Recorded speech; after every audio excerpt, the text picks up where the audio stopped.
Oi pessoal, aqui é Keila Bonfim, psicóloga, e hoje eu quero falar com os pais. Eu percebo que muita gente acha que só crianças e adolescentes que são criados em famílias com graves problemas, famílias consideradas ruins, crescem com problemas de autoestima, deprimidos, desajustados. Isso é um mito.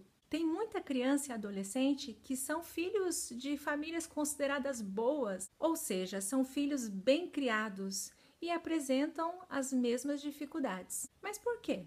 Teoricamente não deveria ser assim, né? Existem várias respostas para essa pergunta e hoje eu vou falar sobre uma delas. Pais que se colocam como exemplo de perfeição para os filhos, se colocam numa posição de eu não erro jamais. Tem pais que se acham o máximo mesmo, e eu nem vou entrar nessa questão de que isso é um indicativo de baixa autoestima, porque não é o assunto de hoje.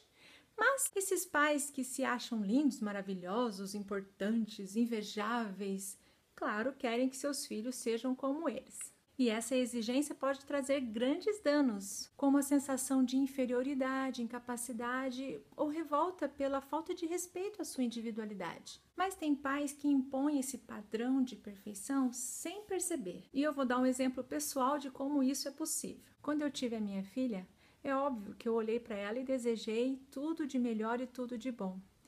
E nesse intuito, então, de que ela fosse o melhor que ela pudesse ser, eu comecei a passar para ela um alto padrão de comportamento. Porque eu queria que ela fosse o máximo, eu queria que o comportamento dela fosse inquestionável. E um dia, ainda pequenina, ela chegou até mim com uma carinha de desânimo, deu um suspiro e perguntou: Mãe, só os adultos vão para o céu?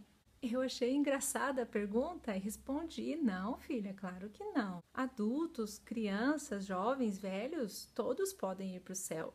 Mas ela continuou com aquela carinha de desânimo e falou: não, mãe, acho que não, porque eu faço um monte de coisa errada e você não faz nada de errado. Não na sua frente, né?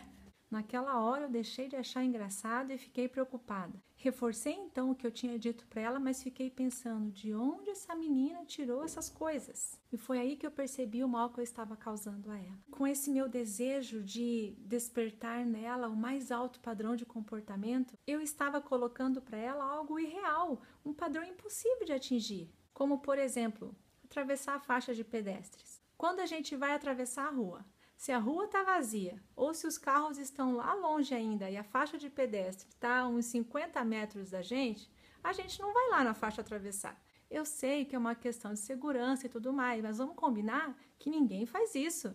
A gente atravessa onde está mesmo. Pois não é que eu ia lá atravessar com a menina na faixa? Então, na cabecinha dela de criança que generaliza tudo, ela começou a pensar: bom, minha mãe que faz tudo certo, né?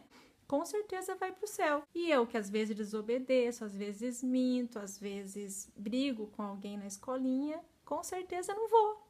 Percebe o problema?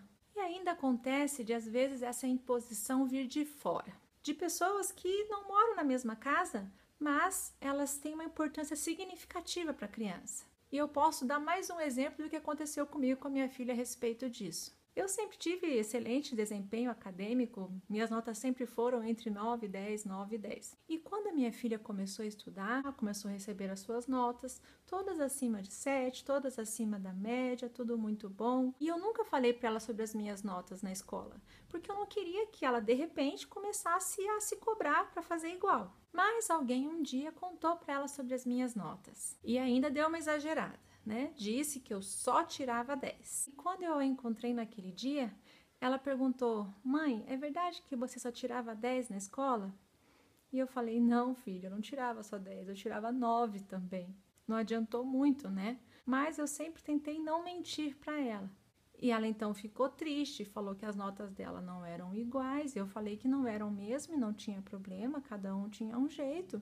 Eu era boa na escola, mas ela era muito boa, por exemplo, em desenhar, coisa que eu sou péssima, não consigo fazer nenhum círculo decentemente. E ela sempre fez, desde pequenina, desenhos que espantavam a gente, assim, para a idade dela. Sempre foi muito boa com isso, com artes, com criatividade. Mas mesmo eu tentando trabalhar isso com ela por alguns anos, ela perseguiu esse ideal de tirar notas como eu tirava. Então ela não se alegrava mais com o 7 ou 8. Se não fosse 9 ou 10, não prestava para nada. E isso, é claro, não fazia bem para ela, porque ela estava dando valor à qualidade de outras pessoas e não as dela. Isso não quer dizer que o filho não pode admirar as qualidades dos pais, mas ele precisa gostar e desenvolver as próprias qualidades e entender que é impossível ser excelente em todos os aspectos da vida. Eu citei esses exemplos pessoais para você entender como é prejudicial impor aos filhos, seja de propósito ou sem querer, padrões que não são reais de comportamento ou de desempenho. Então, pais, é importante que seus filhos saibam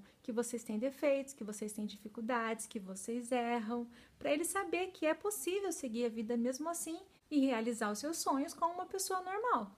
Mas, pais, se já se passou algum tempo e você percebe que não agiu corretamente com seus filhos, não importa a idade deles, nunca é tarde para reconhecer um erro, se desculpar e começar a fazer diferente. O mais importante é que os filhos se desenvolvam bem emocionalmente.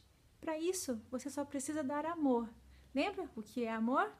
Carinho, atenção, compreensão e disciplina. Porque se ele se desenvolver bem emocionalmente, ele terá plenas condições de aproveitar ao máximo as suas habilidades e qualidades. Ele será o melhor que ele puder ser. E finalmente será o que você quer que ele seja. Feliz! É isso aí, gente. O recado de hoje foi dado. E não esquece de curtir a minha página no Face, tá bom? Abraço para você!